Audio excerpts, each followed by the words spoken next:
তারা একটা বুজুর্গ বয়স্ক লোকের 10 বছর আগেকারের বক্তব্য মাইকে দিয়ে শোনাচ্ছে। দেখো উনি মুরব্বি বলছে এই, ইনি বলছে এই। 10 বছর আগে বলেছিল নাকি কোরআন শেষ হয়ে যাবে?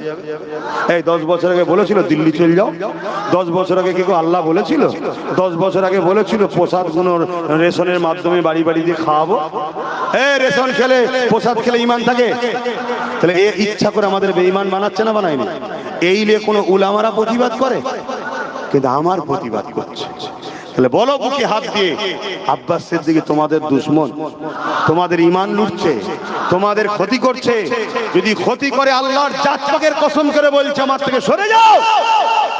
আর যদি বলো যে না, তাহলে আব্বাস সিদ্দিকী যে লড়াইয়ে লড়ছে তোমাদের উচিত জান মাল দিয়ে আমার পাশে দাঁড়িয়ে আমার কাঁধে কাঁধ মিলিয়ে এই লড়াইকে আরো শক্তিশালী করতে